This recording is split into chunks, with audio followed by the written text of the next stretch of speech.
Hey, Ooh, I we are live. think we have some good stories for these people. Do you want to Coming pitch? from the dead yard, we are live. Yes, I love to dance in the garden. Here we go. Everyone thinks because you're a zombie, you don't know good coffee. Well, they're wrong. There's only one brew that gets my seal of approval. Deadly Grounds coffee is my guilty pleasure. The aroma is so intoxicating. It brings all of my neighbors out of the woodwork. Deadly Grounds coffee. Coffee to die for and zombie approved. It's good to get a little deadly. Use the front door! Oh, they're so disgusting.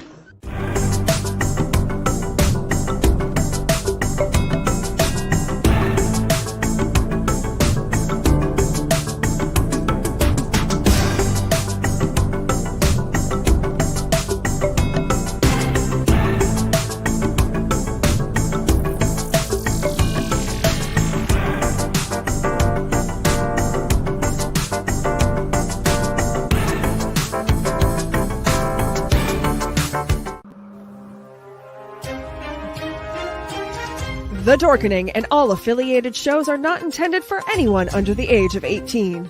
The following may contain discussions or scenes that have adult situations, graphic violence, nudity, strong sexual content, and graphic language. This show is intended for mature audiences only. Viewer discretion is advised.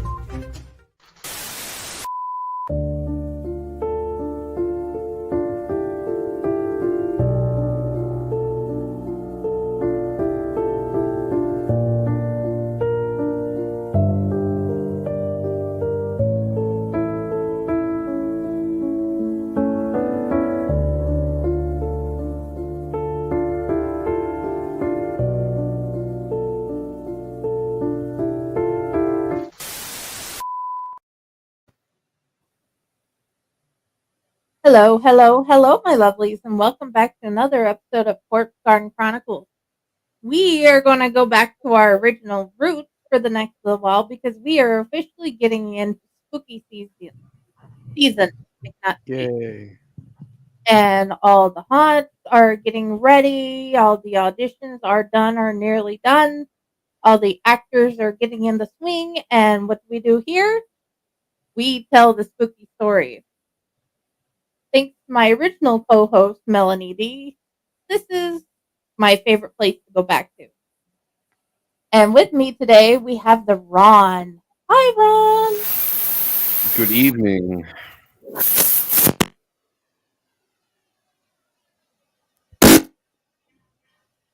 I am having trouble with my new setup. I'm trying to figure out how it works.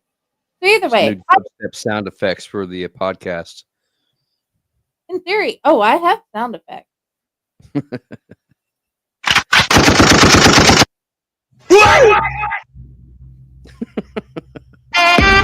There it is. Yes, I have my sound effects back the way they should be. Yay. I'm just trying to figure out how to get everything else to work. So, how is the Ron? Are you ready for the hunt? I got a little haunt therapy. Ooh, no, I got an echo. I don't hear an echo. I do. Okay, Okay. Well, now it's gone. that's good. Maybe it won't come back. That was weird.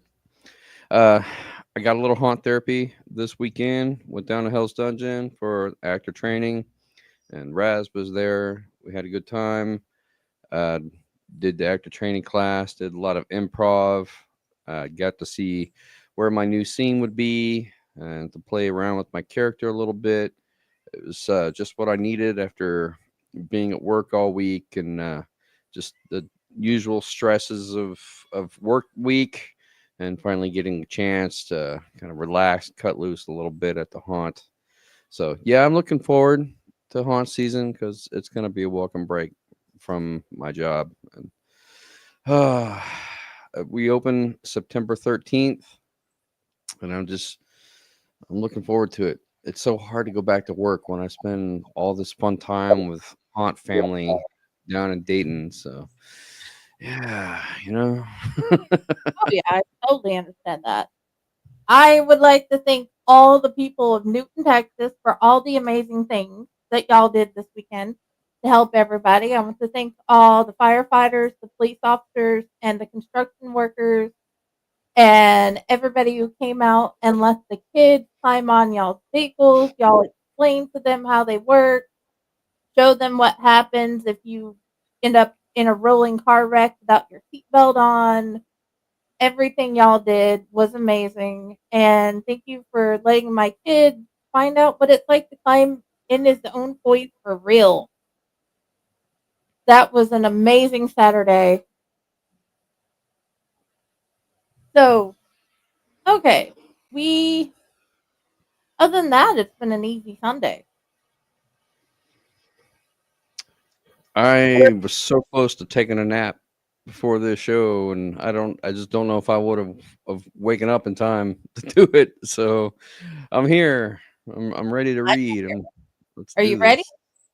Great. I'm ready. I'm ready. I'll get started. This is a Yay. fun story. All right. Oh, red. There's a lot to unpack with this story that I'm currently working on. Uh, Full disclosure, or however you want to put it, warning: this story is incomplete. I am still in the process of writing it. It's a work in progress. Therefore, it does not have a full working title as yet. It is evolving because I have had this idea for a while of a character that I've been wanting to write, uh, a private investigator with supernatural abilities that takes on the supernatural cases because nobody else can or will. Uh, I just wasn't sure how to go about doing it. If I wanted to basically write it as a full novel, if I wanted to do it as short story, or what would be the best venue for it. Uh, I had thought about including it in my next collection of short stories when I get around to publishing that book.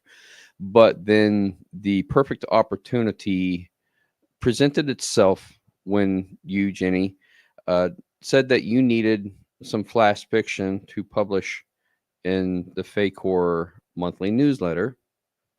I said that I would try to write something. I went back through some of the flash fiction that I've written in the past, and I came across a story called B and E, Breaking and Entering, which was an idea that I had had and started working on, but never fleshed it out into a full story. And I realized I could do that, and it would help to set up introducing this private investigator character that I've been thinking about writing for a while. Now, I still don't know whether or not I'm going to turn this into a full novel, but my idea right now is it's going to be a series, a collection of standalone stories, which will be put together in one overarching book. So, like a vignette, a bunch of stories put together that move toward one specific storyline. So, Breaking and Entering is flash fiction, which I believe you read because I submitted it for the paper, the newsletter, and I think that will be a nice little teaser to get people wanting to hear more. Now, the character itself, the private investigator, does not appear in Breaking and Entering. So consider it like a 0.5 before the actual story takes place. It's just used to set up the story where the private investigator will be introduced. So there's more that we can discuss after I finish reading. So what I'm going to do is treat this like chapters 1 and 2. Chapters 1 being the flash fiction, B and E, and then chapter 2 being the current story that I'm working on that is unfinished, which will introduce the private investigator character. I've been having a lot of fun writing this one, and I read it to my favorite audience, my parents, my mother, and she absolutely loves it. So I definitely know I'm on the right track with it, because if she likes my writing, then I know I got to keep going with it. So without further ado, Bean E. Detective Frank Lupo took a sip from his coffee. It was cold and bitter, much like Lupo himself, for having to be here so late. He set the cup down on the plain metal table. Now, Charlie, let's go through this again. We got you on the B&E, but if you don't want to go down for the murder of your partner, start telling it to me straight. I already told you cops everything, Charlie Miles said, exasperated. What more do you want from me? The bitch was dead. Landro shot her. In the head. She was dead, okay? I can't explain it. I ain't never seen anything like it. You're still sticking to the story that the dead Mrs. Whirlingate ripped your partner's head off his neck. Is that what you're telling me? Yes, cried Charlie. That's exactly what I'm telling you, because that's what happened. It scared the shit out of me, man. Lupo sighed. All right, from the beginning, tell it to me again. Look, man, you're trying to get me to cop to something I didn't do. You got me on the B&E, sure, fine, whatever. I'll do the time, but I didn't do this, man. I can tell it to you a million times, and my story ain't gonna change. Humor me. This time Charlie sighed. Fine, man, whatever. Charlie rubbed his handcuffed hands over his face in an attempt to wipe the exhaustion from his eyes. It didn't work. He took a deep breath, then began his story. It was just supposed to be a routine job. We'd been casing the house for weeks, kept track of the family schedule. We knew when they would be gone. Landro had it down to a science. Sometimes he'd even go in during the day when the parents were at work and the kids at school, just to look around, see what was worth taking. And they were rich. Fancy jewelry, big screen TVs, wall safe. Landro cased it pretty good. He knew he could make some serious scratch fencing some of this stuff. So we planned it for a night. We knew they'd be out. There wasn't supposed to be anyone home. Hold up, said Lupo. The Whirlingates have in-home security. How'd you get past that? I told you, man. We'd been casing the place for weeks. Landro's pretty thorough when it comes to stuff. Somehow, he got a hold of the PIN code for their security keypad. We just walked in like we owned the place. Okay, go on, prompted Lupo. So we go in, not worried about noise because we think nobody's there. Landro has already scoped out a few items of interest he wants to take, so he goes off to do that. So I make myself busy looking around. I'm looking at this grandfather clock. It's huge, but it looks old. I'm thinking we could get a pretty penny for it if we could figure out how to move it. Damn thing must have weighed 200 pounds.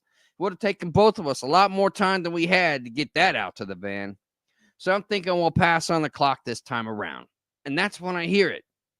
Hear what exactly? Interrupted Lupo. I hear this child's voice. Mommy? I look up and the little girl's at the top of the stairs. I look over at Landro. Landro looks at me. Landro pulls his gun. The kid screams. Suddenly the mom appears out of nowhere. She rushes toward Landro and he fires. And the back of her head just exploded. I swear she wasn't supposed to be there. Silence filled the interrogation room as Charlie paused. Lupo said nothing, waiting for Charlie to continue. Then she just drops to the floor. The kid starts crying. I just stood there with my mouth hanging open like, did that just happen? Then Landro turns and aims at the kid. What are you doing? I says. No witnesses, says Landro. He starts to pull the trigger, but suddenly, there she is, the mom, holding her head and everything. And with a scream like a banshee, she reaches out and rips Landro's head right off his shoulders. Blood was spraying everywhere, and she was screaming, and the kid was crying, and that was it. I freaked out, and I bolted. Lupo sighed again. He leaned back in his own chair and rubbed his eyes. Charlie was right. His story had not changed. Every detail was exactly the same as the last two times he had told it. Sitting forward, he closed the case file folder placed in front of him. Lupo stood up from the table. All right, we can keep you on the B&E, but I'll have to wait to get the coroner's file back to corroborate your story. If what he says lines up with what you're telling me, then I'll dismiss those charges. But for now, you can sleep it off in lockup, and we can pick it up tomorrow. Man, I don't know if I'll ever be able to sleep again after what I witnessed tonight. Lupo grunted. I don't know what you saw, Charlie, but I believe that you are certain you saw something. Maybe she wasn't fully dead. Who knows? But people with holes in their heads don't normally get back up and scream at people. That's all I'm saying. He began to undo Charlie's handcuffs from the table to escort him out of the interrogation room. Look, you don't have to believe me. I can barely believe it myself, but I know what I saw. That's what I'm trying to figure out, Charlie. What did you see? Lupo made one last attempt to humor his prisoner. A mother protecting her kid, Charlie responded. It was the most terrifying thing I've ever seen. In chapter 1. So now we set up to meet our private detective. Chapter 2. The case of the Banshee House. Detective Frank Lupo stood at the door of the Whirling Mansion. It was covered with black and yellow police caution tape, which some patrol officer had placed there barely a day ago. It had not been disturbed. Remind me why we're here again at 1 o'clock in the morning? Asked his partner, Ezzie Jones. I need to see what Charlie claims he saw. Yes, but why at 1 o'clock in the morning? Couldn't we have come back and done this later when the sun is up? No, Ezzie, said Lupo with a slight hint of frustration in his voice. This is the time Charlie said that he came with his partner, Armand Landreau, to rob the place. And I need the details to be as exact as possible so we don't miss anything. Okay, replied Ezzie, her eyes darting around. But this place gives me the willies, that's all I'm saying. Duly noted, said Lupo. Just keep your eyes peeled and let me know if you see anything strange. He placed the key he had retrieved from the evidence locker into the bolt lock and the door slid open easily. Rather than ripping the tape off, he raised it up so he could duck under. See anything strange in a murder house, quipped Ezzie. Uh-huh, sure. Just follow me, said Lupo, ending the chatter. Ezzie did so, ducking under the tape also, but once she crossed the threshold, she shivered. Instinctively, she unholstered her sidearm. Lupo registered the action but said nothing. He was tempted to draw his own gun, but he resisted the urge, at least for now. They entered a cavernous room that was primarily decorated with marble flooring with an extravagant star-shaped design, leading to a massive staircase that flared at the bottom, counterposed by two large white columns that made their way all the way up to the domed ceiling. No doubt about it, the Whirlingates had money. Lupo had been in some posh places in his time on the force, but none of them ever as nice as this.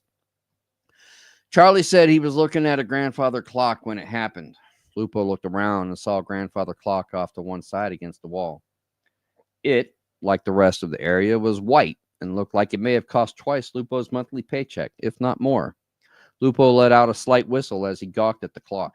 It was still ticking, marking off the minutes past 1 a.m. Mommy? The sound made Lupo jump. He looked up. At the top of the staircase was a small girl with dark blonde hair wearing a pink onesie pajama. Frank, as he called, also noticing the girl. Lupo walked over to her. It's okay, he said, addressing the young girl. My name is Frank Lupo. Detective Frank Lupo. I'm with the police department. Is your daddy around? Someone we could speak to? He had almost said mommy, but then realized Mrs. Whirlingate was supposedly dead, her body at the morgue with the medical examiner. Mommy, the young girl said again. It's okay, said Lupo, putting his hands up. We're only here to talk. Is that okay? Just then, a loud, piercing shriek echoed through the cavernous room. Both Ezzie and Lupo winced as they placed their hands over their ears. It was then Lupo saw it. The young girl had somehow disappeared, but in its place, something else stood. A pale, emaciated figure with scraggly red hair and wearing a tattered white gown had appeared at the top of the steps. Its lower jaw was horribly distended, revealing a row of very long, very nasty teeth amidst a black tongue. The figure immediately launched itself from the top of the steps, flying toward the two officers as it reached out with razor-like claws. "Look out!" shouted Ezzy as she bodily tackled Lupo, pushing him out of the way. But Ezzy had put herself directly into the creature's path. Its claws connected with Ezzy's side as it passed over her, causing a coarse ripping sound as it made contact. Ezzy screamed in pain as she fell on top of Lupo, who scrambled quickly to regain his own feet, but Ezzy still lay wincing, clutching her side. The creature landed on all fours just behind them as it launched itself again, this time springing up the wall above the door where they had entered. Using its razor claws, it scrambled around the perimeter of the dome ceiling, positioning itself for another strike. "Are you hurt?" Lupo asked loudly, not taking his eyes off the creature. "I'm fine. It caught my vest. Still hurts like a bitch, though." As he took a quick glance down at her side where the claws had ripped through. Her shirt was torn, and underneath was her Kevlar vest, also showing signs of claw marks. Other than the outer fabric, the underneath layer was undamaged. "Good, move it," shouted Lupo as he made his way to the door that was still hanging open. He grabbed Ezzy's hand and yanked her up. They wasted no time scrambling back through the door just as the creature launched itself again, flying over them and landing on the opposite wall, this time missing them in the pass overhead. Exiting through the same door they had entered, Lupo slammed the door closed behind him. They didn't stop running until they made it down the path, out the gate, and back into the safety of Lupo's patrol car. Once inside the vehicle, they both caught their breath. "What the hell was that?" Lupo almost shouted. As he took a few more deep breaths, then responded, "Sir, I think that was a genuine, full-on banshee." "What the hell is a banshee?" asked Lupo, incredulous. "You know, from Irish folklore, it's like a fairy woman that's known for their shrieking. Usually their scream heralds the death of someone close to you or in the family, but popular media and creepypastas can have them doing all sorts of weird supernatural shit. Like, if you hear their scream, it can paralyze you, that kind of thing." "I don't believe in supernatural stuff," said Lupo, trying to regain his normal composure. "Just because you don't believe in it doesn't mean it isn't there." Lupo thought about this, as he had a point. He knew he couldn't explain what he had just witnessed, mainly for one primary fact that kept nibbling at the back of his mind, a fact he was reluctant to speak, then realized he had no choice. "Okay," he said. "I'm not sure I believe it, but for the sake of argument, let's say it was a banshee. Answer me one thing." "Okay. Did that banshee look like Mrs. Whirlingate to you?" Ezzy opened her mouth to speak, but stopped short as the realization hit her. She turned to look out the window at the menacing house, which suddenly seemed to take on a more ominous appearance. "Bloody hell," she said. "You're right. I've been a cop for a long time," said Lupo, "but this wasn't in our training. I'm not cut out for this supernatural stuff. I don't even know where to begin." As he thought for a minute, then she said, Don't judge me, but I think I may know a guy." Lupo looked at her in surprise. He brought his hands up in exasperation. "You know a guy?" "I dabble," as he merely responded, trying to make it sound coy. "You know what?" he said, slapping his palms on the steering wheel. "I don't even want to know. Just make it happen." With that, he turned the ignition and pulled the car away from the house as fast as he could get it to go. Mason Giles sat at his desk with his feet propped up, perusing the back pages of the local newspaper rag when his nose picked up hints of a mildly sweet, though inexpensive perfume. "You smell that?" The always present voice in his head queried. "We have company." Mason folded the paper and slapped it on the desk. He stood from his rickety wooden office chair and made his way to the office door. There was a silhouette on the other side of the opaque glass. Mason opened the door just in time to see Officer Ezzy Jones with her fist in mid-knock. "Can I help you?" Mason asked.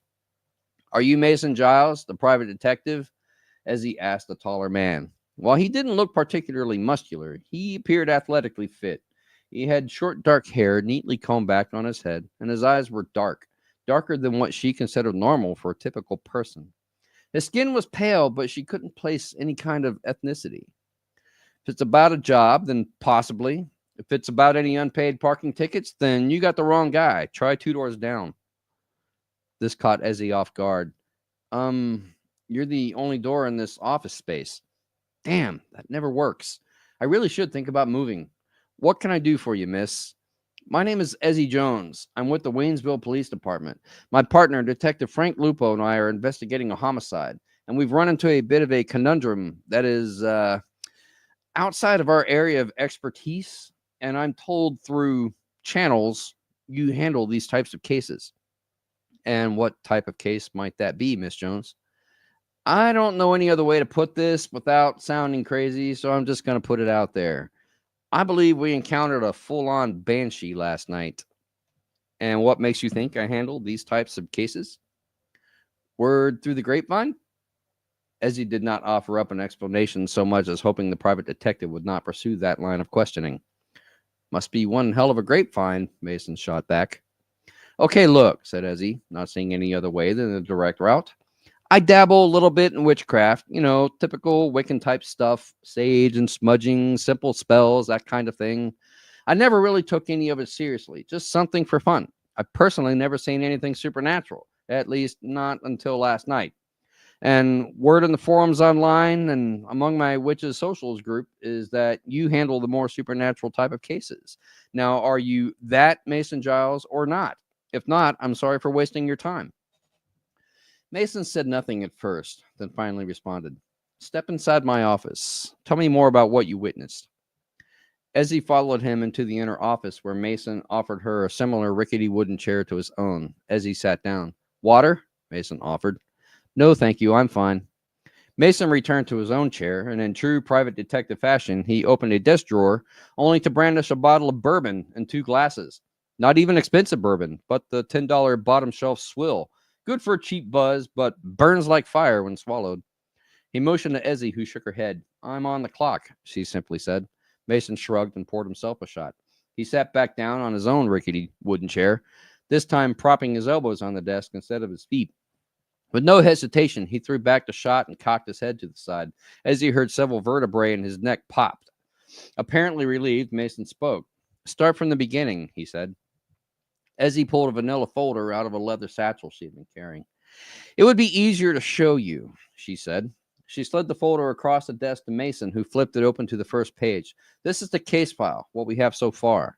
Mason sifted through the documents, examining the various reports and reading briefly, then came to the coroner photos.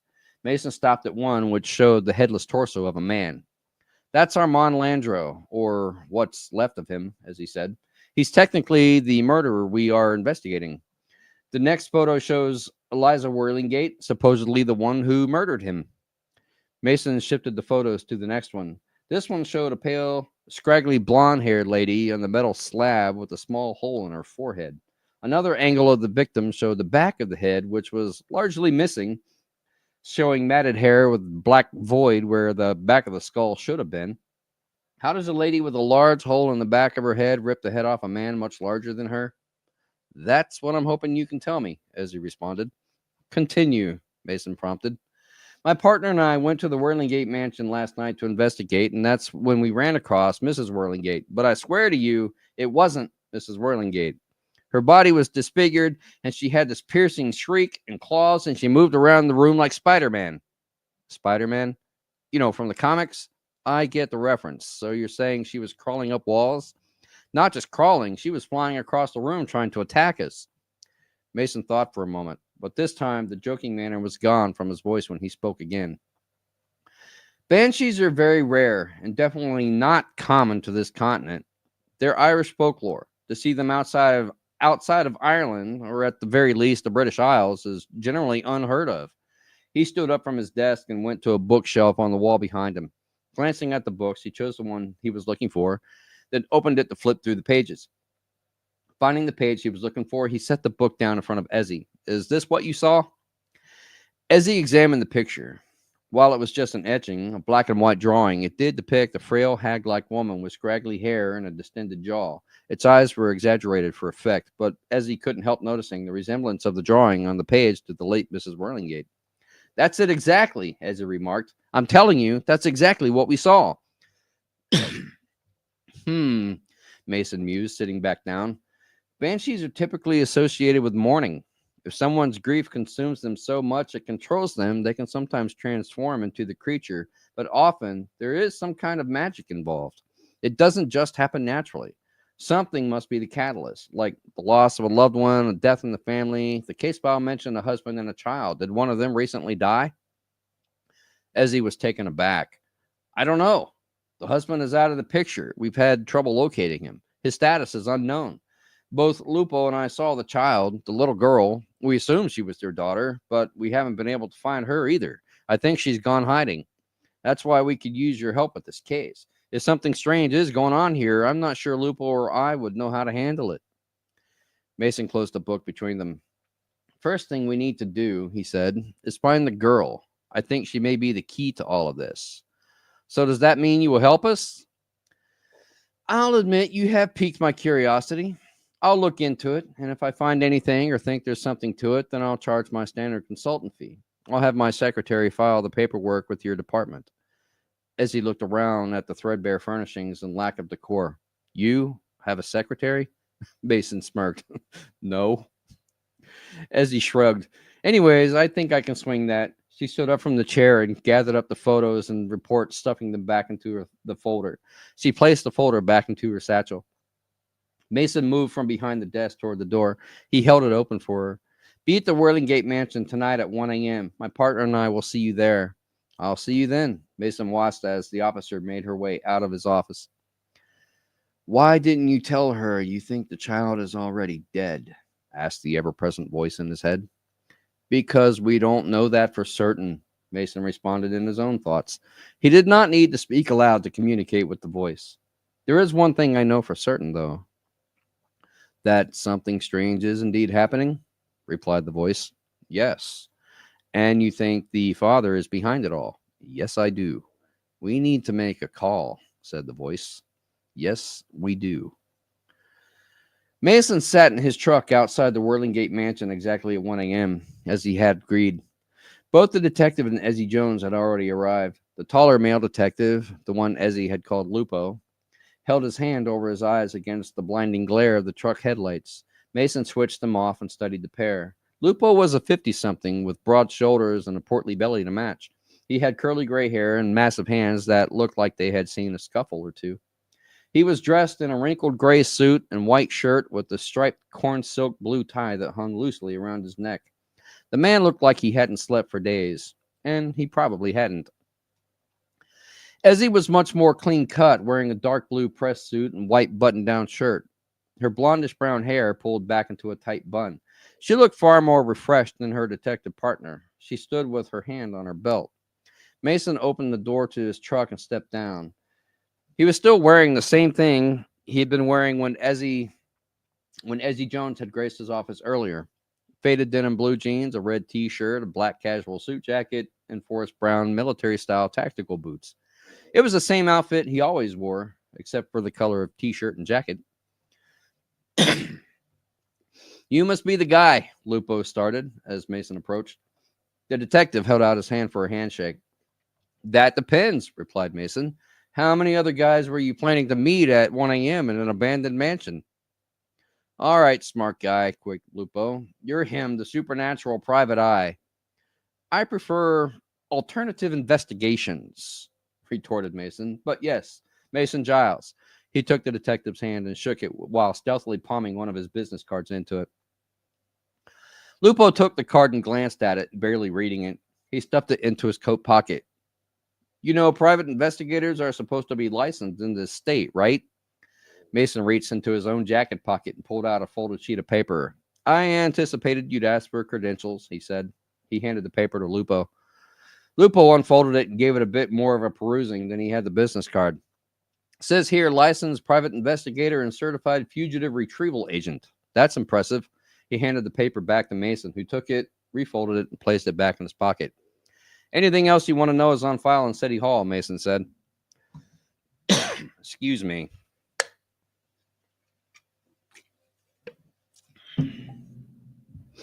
Lupo made a shooing motion with his hand. I really don't care, he admitted truthfully.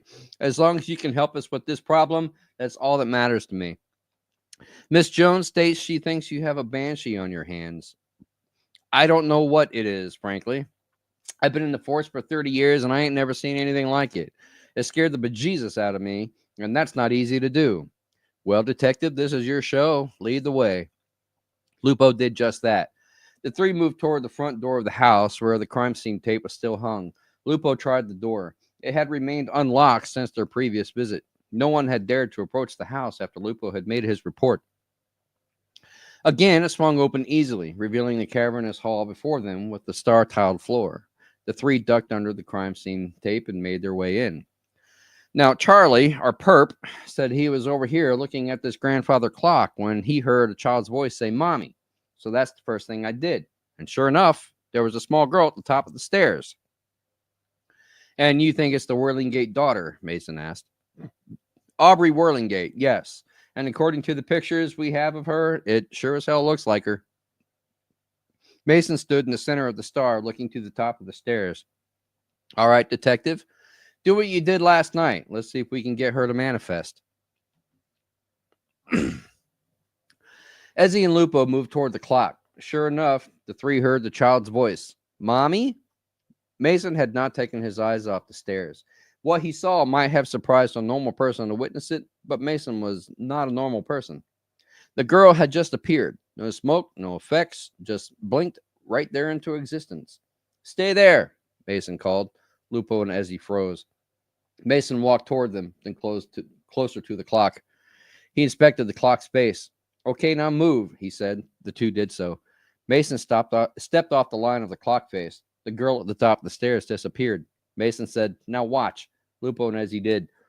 Mason moved his hand in front of the clock face. Again, the girl reappeared. Mommy, the voice said. It's on a motion sensor, Mason stated. He moved his hand away from the face of the clock and the girl disappeared. Lupo laughed. Are you shitting me? But what about the banshee? As he interrupted. That was real. No sooner had she said it than the three heard the terrifying shriek. Once again, the creature appeared at the top of the steps. Look out, shouted Ezzy. Get behind me, shouted Mason as he moved quickly back to the center of the the center of the star. The creature leapt again from the top of the steps and glided through the air toward the trio, but Mason held his ground. As the creature approached, he reached out his left hand and caught the creature by its throat, abruptly halting its attack. What the hell? Mason heard Lupo explain. If it were possible for a creature such as this to emit a look of surprise, it did so, as it clawed at Mason's arm, trying to free itself from his grip. Its eyes grew wide, this outcome being clearly unexpected. But Mason held firm, his arm not even wavering. The creature gave up its struggle, and to everyone's surprise, except perhaps for Mason, the creature spoke. What are you? Its voice was raspy and pinched as Mason still held it by its throat. Mason did not respond vocally, but Lupo and Ezzy watched in shock and horror as the private investigator's eyes turned a glowing red and a wicked sneer crossed his face. The creature emitted a new emotion this time, fear. It struggled to free itself, was revitalized as it began clawing harder against Mason's arm, but somehow Mason was still unwavering. Is it a banshee? Ezzy asked, her voice quivering from behind Mason as she struggled to get a better look at the creature. It's not a true banshee, Mason replied, but a banshee demon. Nasty little suckers, very vicious. What the hell is a banshee demon? As he asked. I don't even know that was a thing. On the surface, the creature still resembled Mrs. Whirlingate, though perhaps more emaciated and distorted than when they had originally encountered the creature. I'll show you, Mason said. Then in a whispered, garbled language neither Lupo nor Ezzy could understand, he waved his hand in front of the creature. The creature struggled harder to no avail. Then Mason's hand plunged directly into the creature's chest. There was no blood, no viscera. It just sunk directly into the frail flesh. The creature thrashed around a bit, but Mason pulled back. In his right hand, he held a small green and gray demon. Its head was triangular with horns about 6 inches long, jutting out on each side of its head. Its arms and legs were wiry thin. Its eyes were bulbous and glossy black. Mason dropped the host body of Mrs. Whirlingate to the floor. He held on to the demon, who continued trying to claw at Mason's arm to free itself. What the hell is that? Lupo shouted. Tell me, demon, who summoned you? I'll tell you nothing, the demon screeched in his pinched voice. Very well, then, said Mason as his hand closed tighter around the demon's throat. The demon choked. I'll tell you, it finally relented. Who summoned you? Asked Mason again. It was the girl, the demon sputtered. Why? Asked Mason. I don't know, replied the demon. I'm only here to serve her command. Where is she? In the house. She's hiding. I cannot let you go, Mason said, but I will send you back to hell where you will be free of her control. The demon said nothing, merely nodding toward Mason. It closed its eyes. Mason began whispering in the garbled language again. He waved his free hand, and a burst of flame appeared in midair, growing larger until a small circle opened inside the flame. Ezzy could see directly into the circle, and what she saw froze her to the core. She gripped Lupo's arm harder, and Lupo made no motion to move away from the embrace. Back to hell with you, Mason shouted as he jerked his arm, releasing the demon. It flew directly into the hole, and the circle closed immediately and disappeared, as if it had never been there. Was that what I think it was? Ezzy asked. Let's hope you never have to go through it, Mason said in response, as he shivered. We need to find the girl, Mason said. I believe she has the answers we are looking for. I don't even know what the question is anymore, said Lupo. Up the stairs, said Mason. The three ascended the stairs. Both Lupo and Ezzy had their guns drawn. Mason knew if they encountered anything, the guns would be of no help, but he decided not to comment on this fact. If it made them feel safer, then so be it. At the top of the staircase, positioned on the opposite wall, was a suit of armor on a pedestal. It stood about a head taller than Mason and just slightly wider across the shoulders. The suit was adorned with a large battle axe held at the ready. Mason admired the suit, then looked both ways, to the left and right. To the left was a row of rooms with a door at the end of the hallway. To the right stood a large double door. The doors down the left looked ordinary, nothing unusual about them. But the double doors to the right, they stood out. While Mason knew his companions couldn't see them, the double doors were encircled by glyphs, invisible to the naked eye, but shone like a beacon to Mason. Which way? Asked Ezzy. Mason pointed toward the double doors. This way. The three made their way to the end of the hallway and stood in front of the doors. Ezzy was about to reach forth and grab the knob to open them, but Mason put out his hand. Hold on, he said. Glancing at the glyphs around the door, he said, This door is protected by magic. Step back. The three did so. Mason pulled a coin from his pocket.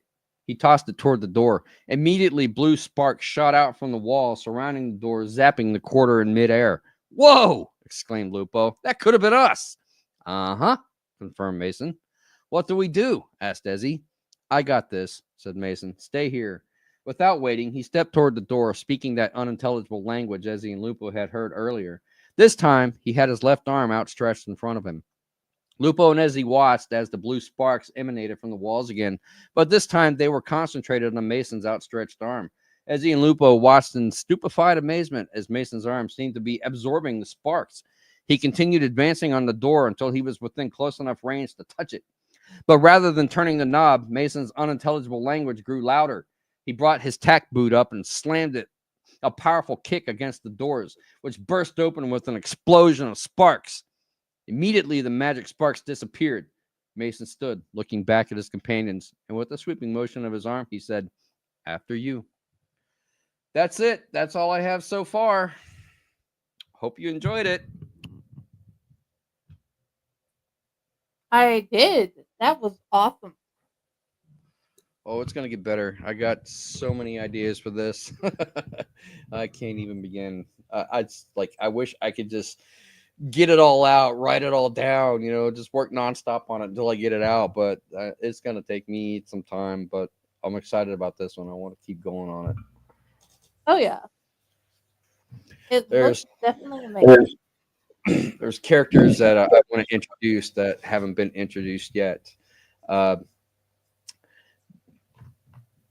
Mason has a whole backstory on why he is the way he is. A lot of things will become explained, and another character will be introduced who is the head of a coven, which teaches people how to be witches and wizards and all that. And that's going to be fun. I've got so many other ideas that I want to do with it. And then we'll get to learn more about the ever-present voice that's always in Mason's head that he talks to. This whole story behind that as well. I got a bunch of ideas, and so I'm thinking about writing them as a series of short stories, like I said, and put them together in one big book as a vignette. So there's so much to it. I definitely look forward to finding out. Okay. I could feasibly stop writing all of my other projects and just focus on this, and it would still take me a long time. Yes. At some point, you need to like finish one of them, though. I know that's the problem. I start writing, and then I sort of lose the momentum, and I stop writing, and then I get another idea, and I start writing that, and then I lose the momentum, and then I get another idea, and I start writing that. So now I've got these 3 projects up in the air. With it all started with the first one, the last entry of Grant Gilson, which I still need to get back to, and I want to do that as a standalone novel. And I think by the time I'm done with it, it will be long enough to be a standalone novel. And then, of course, the newest one is what was it? The Curse of the pirate story that I'm working on. I blanked on the name. Hang on a second. I don't remember personally. The Curse of Captain Eyre. Yeah. Okay. Captain Eyre. This one was definitely inspired by being active with the Buckeye Lake Pirates and going to the Pirate Fest and all of that. Captain Eyre finds a treasure that Captain Eyre himself is not cursed, but the treasure is. And finding the treasure has consequences. That's all I'm going to say. Okay. Let's do ad break and then come back. Okay. Good? Yes.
Greetings and shabibans. We are the Retro Reductibus Cephala Podcast, a long-form bi-weekly show that celebrates all the things that made growing up awesome. Well, that sounds good, but I don't know what all those words mean. I think what Parasite Steve's trying to say is that on Retro Redoctopus, we explore a range of retro goodness, from toys, video games, and movies, to cartoons, and even snacks and school lunches. Oh. And we do it all with a positive spin, a slew of killer guests, and some very adult language. And you know what else is cool? No. This crazy show is part of the Door King Podcast Network with new episodes every Tentacle Tuesday. What's that? And if waiting 2 weeks for a new episode gives you a sad, know that we drop bonus episodes all the time, like the off-format Crow's Nest and an interview series we call The Brig.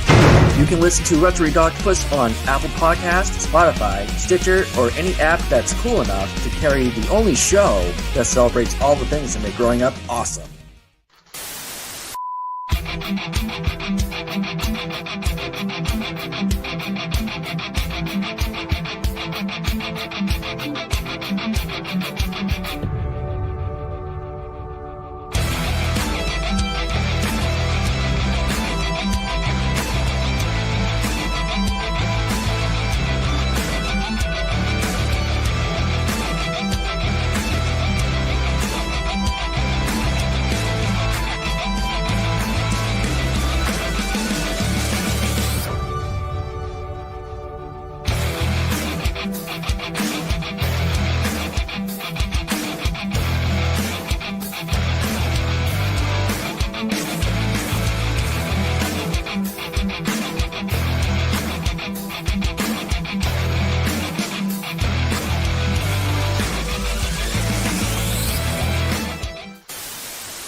Hello, hello, we're back.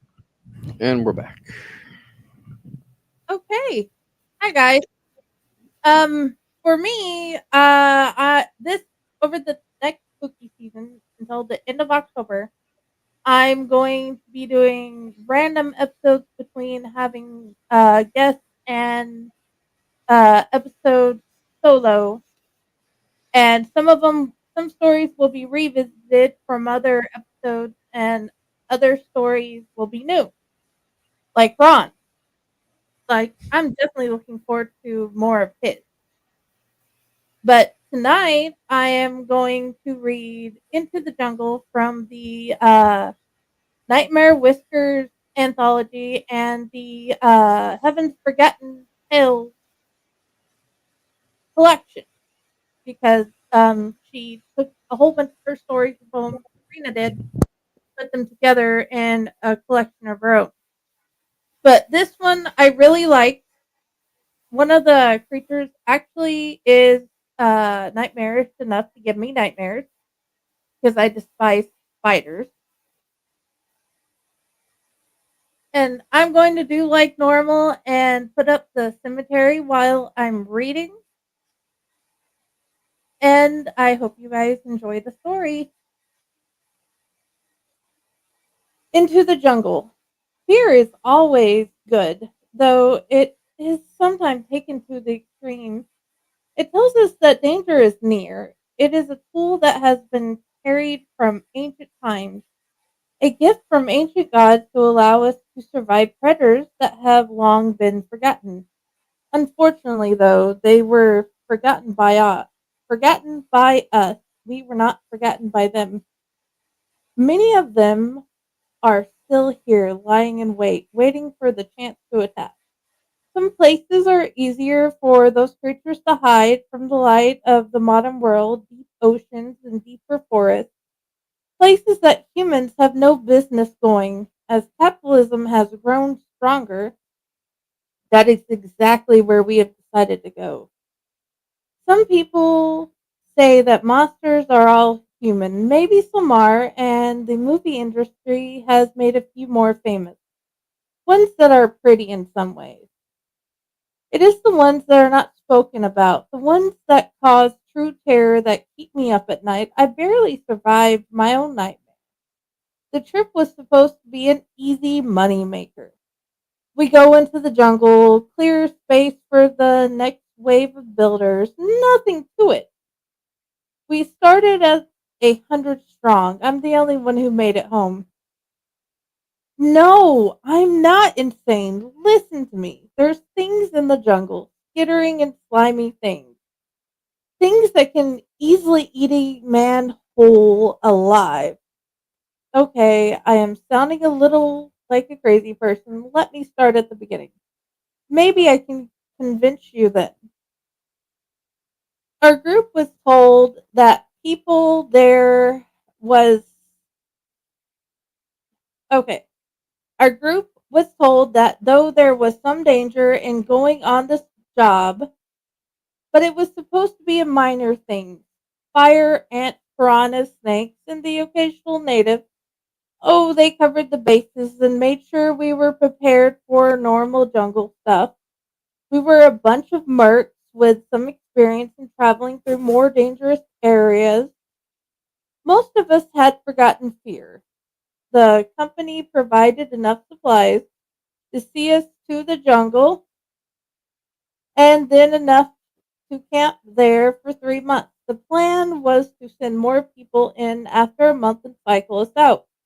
The second group would include the builders and the guards for them. We were supposed to clear space and set up the base camp. The group left at dawn. All of us were in good spirits and some jovial slapstick, proving exactly how fearless we really were. The problem started around the third day. The insect population was thicker than expected, and our preventative measures did nothing. The first fatality was to an enormous mosquito. So I've heard people joke about ones large enough to carry small children or farm animals. This was larger than anything I'd seen before. It was at least 3 meters long. The fellow it bit fell into the river and we couldn't find him after that. Even though I was used to strange creatures that often faced us on such journeys, I had a thought about turning around right then. Maybe I should have. We also could not waste much time searching for him, though we did try. It was a tough schedule, though dangerous territory. We could not afford to be complacent about the danger or the schedule, either one. The next one we lost was a friend. James fell asleep and fell from the boat into a piranha-filled section of the river. We could see the futility of trying to save him. His screams haunted my dreams for the next few days. Over the next week, we lost more in such fashion, where they were just absorbed by the jungle. We expected the losses, though we did not panic, really. We kept moving. I wonder if I should have turned around then, but the group would have probably just thrown me out the boat for trying. As we put up camp at dusk on the seventh day, we were down to 70 souls. We had lost over a quarter of our original number. Somehow, it never occurred to us to be afraid. We were in the rainforest after all. It was known for being deadly. Killing the emotional connection was imperative to survival in the jungle. The lost souls were apparently just not strong enough. There was almost a blasé feeling that ran through the whole damn lot of us. Overconfident can kill just as surely as any monster. We kept to the schedule. We knew our shit. The group was down to a mere 50 by the time we got to the planned campsite. That was where the real work was supposed to begin. We had little over a week of leeway. Then we had to clear the site and prepare for the other group to come in. Do you think the rainforest has a soul? As long as we were not doing any major changes, the creatures of the forest left us mostly alone. Putting away one or two of them in minor attacks, it was almost humane. There was a goopy vine that covered the entire area where we were using as camp. It smelled awful and it was sticky. We decided that it was the first thing we had to clear out. If only we had known. Machetes were useless against the vines. They almost immediately killed themselves. Each attack released more of the smell, and we didn't want to use the flamethrowers for the possibility of doing damage to the supplies or the jungle overall. It didn't take long before we decided that the vines were not going to be removed in that fashion. The other problem by this point, far more pressing, the vines seemed to have a mind of their own. We were losing people because the vines were snatching them and pulling them into the canopy. The screams made the night heavy as we had no idea who was next. By the time the sun rays actually broke through the thick canopy of the foliage, we were down to less than 50 strong. That is when the creature descended from the treetop, standing 12 feet tall at the thorax. It resembled a black widow spider, only in the vaguest way. It dripped the same goop as the vines. With the speed of something demonic, it had 10 of us wrapped in cocoons before we even knew what had happened. The cocoons were clear green goo. I still hear the sound of the tin choking on the goo as they struggled. It was almost as though they were drowning. The screams that started were mind-breaking. I'm a coward. That spider crawled right out of my nightmares, and I was damned if I was going to let it eat me. Self-preservation kicked me into a fit of speed. I dove in the river and swam as though my life depended on it. I came out on the other side of the river and ran. Without supplies, I was barely able to survive the trip out. The vine burned when it hit, so I figured I would be dead of fever long before now. Actually, I really don't remember the trip back if I am telling the truth. Dated 6 months after the initial team left. Washington Post. Amazon project investigation pending by Frank Manson. Dayton Corporate is facing investigations today as 3 teams that they sent to the Amazon rainforest have not returned. The teams are suspected to have 0 survivors. Investigations thus far are in early stages. However, it looks as though the construction firm may have sent the teams into clear an area for building a new resort. The initial team never reported back, and still further teams were sent in. It is currently unknown as to why the company sent further teams when they lost contact. The prosecutor is quoted as saying that they are seeking proper damages for the families of the teams that did not return.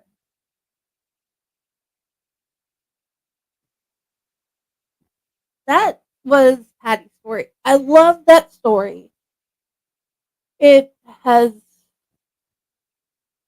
when I first read in Nightmare Whiskers, she was afraid that it wasn't really good. Well, Serena. And I read it, and I've read it 2 or 3 times. And then I asked Serena if I could read it on here, and she said she didn't have a problem. I seem to have lost my co host somewhere.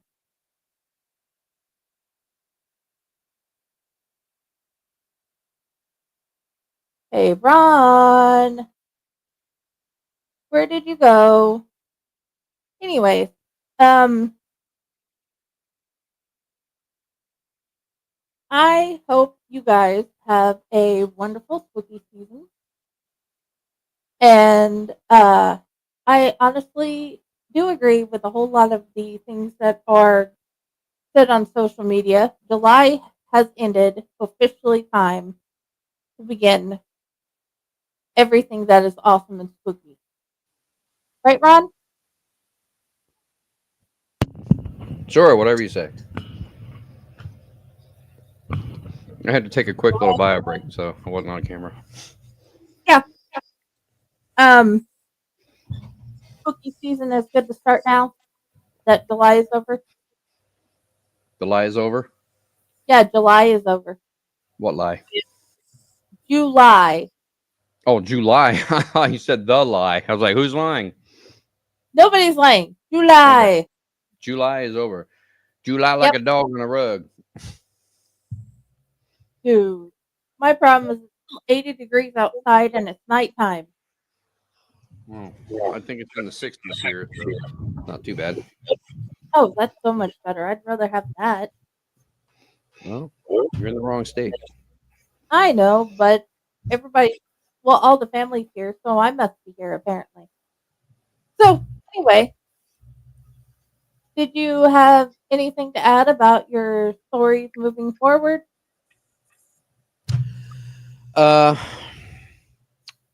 there's so much more to it, but it's like, what can I say about it without giving too much of it away, since I haven't written it yet? Like, I have ideas on where I want to go with it. Like, I know what the ending of this particular story, the case of the Banshee House, I know where it's going. I know what the ending of it will be, and it will set up a an overarching plot, and Okay. then there will be some other short stories that will happen. They may or may not connect to the overarching plot, but they will reveal more information about our main character, our private investigator, Mason Giles. Okay. It's just like, I don't know how much to give away. The head of the coven, uh, he is directly based upon my Quest character. Okay. So As for mine, you guys are going to find out more about Michael and how he knows Sage. I am going to finish the story. The first, I put the first chapter a few months ago in the newsletter.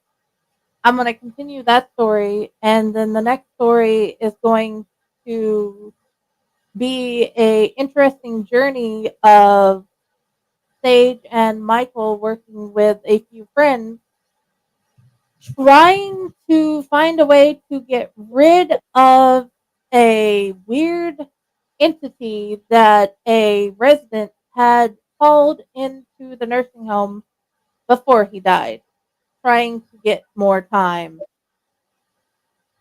So that is going to be interesting. And I actually look forward to finding out how that journey goes because I have the basis of it, but I don't know how the in between works. So that should be fun. Ron, where do you want people to find you? they can find me on my author page on Facebook, Ronald W. Gillespie Jr. dash author, and the goddess of social media, uh, putting everything up there. Miss Jenny over here, uh, making all of the updates, and I usually only post when I have something to talk about the writing process itself and uh, the stories that I'm working on. But other than that, Jenny is actually the one that's making all of the uh, all of the posts that you see there. I do have a website, which is still in construction because I haven't worked on any since I've been working on this story.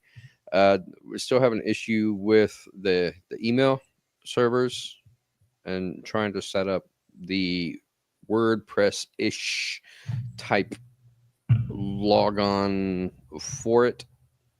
So I don't know how long that's going to take. It may be a work in progress forever. Who knows? But I mean, the website's there. It's rongillespie.com if you want to go take a look at it. And eventually, once we get everything figured out, I will actually start using it to upload blogs to it. It's not really conducive right now. It would take a lot of manual work to upload blogs and to organize everything. So it's a project for the future, just like everything else. In the meantime, I'm just going to keep working on the stories. That works. As for me, you can find me here at Owlite or Fake Horror, whichever YouTube you're watching from. I'll be at Facebook as well and all the other random places. My page, of course, Corpse Chronicles, and then Friday with the Library in the Blue Box. Come find us there. I'll be sharing my stuff and everybody else's stuff. And I hope you guys read more scary stories. Read my scary stories. Read his scary stories. Read my scary stories. Read all the scary stories. Yes. We want you to do read all of them and enjoy them. Until then, we shall talk to you later. Good night. Happy trails to you till